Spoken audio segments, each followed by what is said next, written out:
Hello. There was quite a bit of talk yesterday on two different pages on Facebook with regards to ringing of your ears and sensations around that. It's almost always not a physical condition or what you would call a mental condition. It's actually a spiritual one. Surprise, surprise, because doctors don't really look at that kind of thing. They're just concentrating on physical, don't really pay much attention to metaphysical or spiritual, that kind of thing. So a lot of that information gets kind of overlooked because it's kind of hard to prove either way when the tools they tried to measure this stuff. And how they got the idea that it's going to be something wrong with your head, it's crazy in my opinion, but there we go. It's the same as the sleep paralysis. Sleep paralysis isn't a mental condition, it's a consciousness condition, if anything, because it's when you're coming out of your body, it's when you're not in your body anymore. They just make some kind of crap up, but there we go. So anyway, tones. Now, I've covered these in other videos, but just kind of not so much in any real detail, just that this could be entities kind of trying to contact you. So yeah, could. Different tone is a different entity. We're all in spirit, we are designated via our vibration. We don't have names, there's no need for names. We are who we are, our essence is the vibration of our loaned energy. That's how the universe works. That's how all the dimensions work. Everything is energy. That's how it that's how it always will be. Now, so you get different tones, different entity, and these will be loud. These will be the loudest ones you get. And when something wants to speak to you, they are loud. Like I've said in one of my previous videos, my first experience with after my OB and trying to do that and all my meditating was my ears feeling like they're underwater, and that continued for days until they bled. That's how bad it can get. Now they're after acknowledgement. They can see you for what you are, and you've got the ability to hear them. So they're trying to pound in on you. Basically, they need to give you information. Almost always it is, I'm trapped, help me, send me up to the light. That's normally always what it is. Your spirit guides will know if you can be contacted, and they'll kind of not bother until the time is right, because it's only going to cause you discomfort. So acknowledgement of them trying to contact you in your head, you just think, hello, somebody's there, and then the tone will stop, and then they'll try and start contacting you, trying to start speaking to you. Normally it's, I'm an energy, save me, blah blah blah, help me, I'm trapped, I don't know what I'm doing, etc.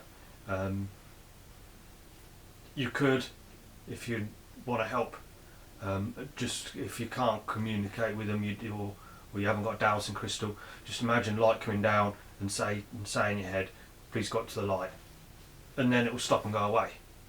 Problem solved, and you've helped somebody. It's better to do that than just ignore them.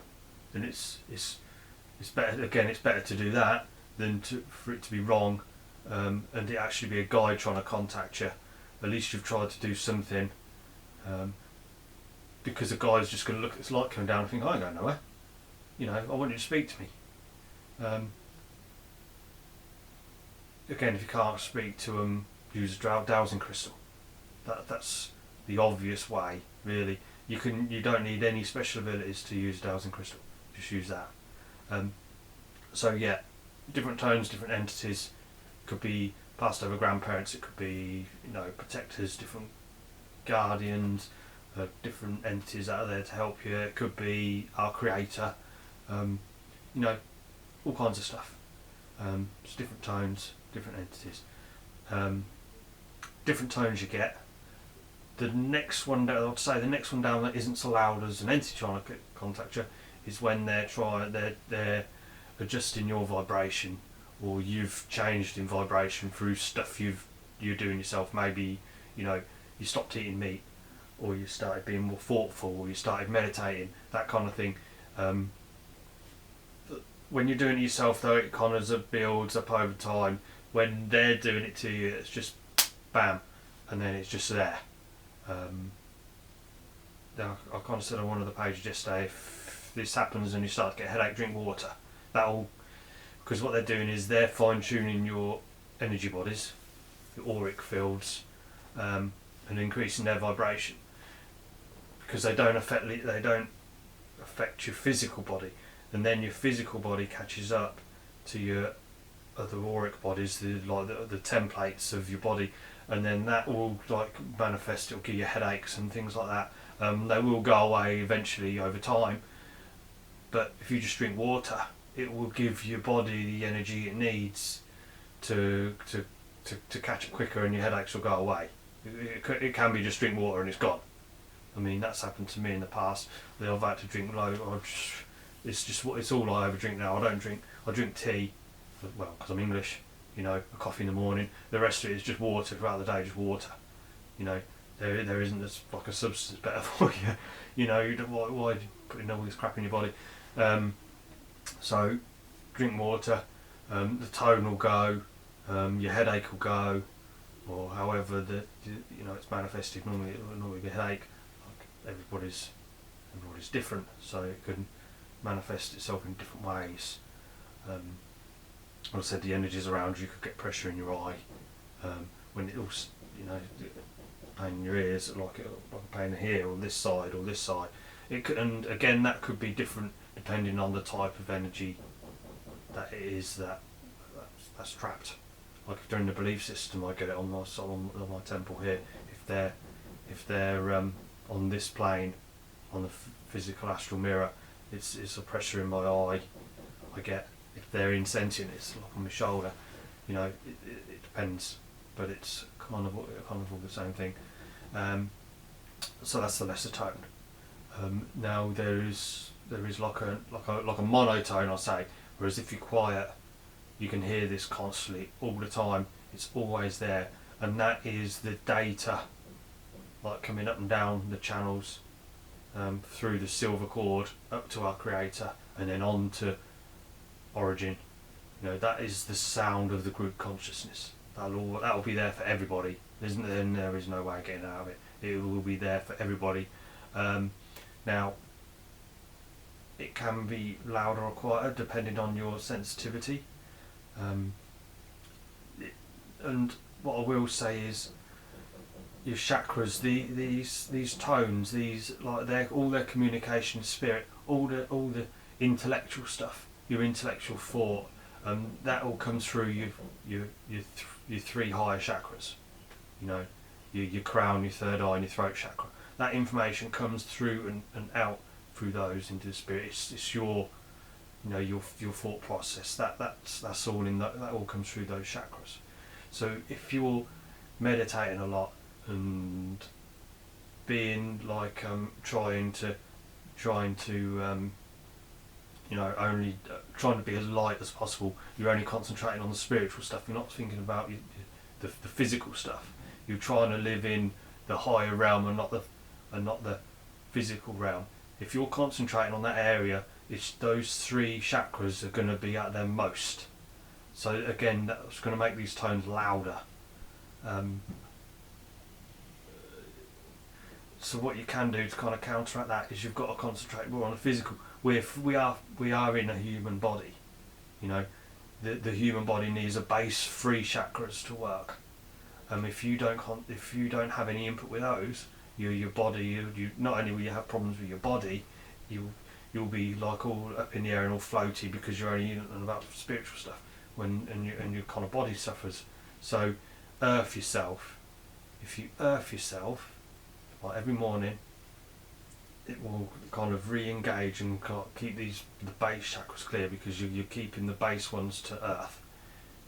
So the sacral, solar plexus, and your base chakras, it will keep them spinning. And if you're well in balance, it won't be these tones won't really hit home so hard. So that's a good way to kind of keep them in check, keep yourself balanced. You know, we're living in a duality here. You know, we're spiritual with the top three chakras, with the physical, the bottom three chakras.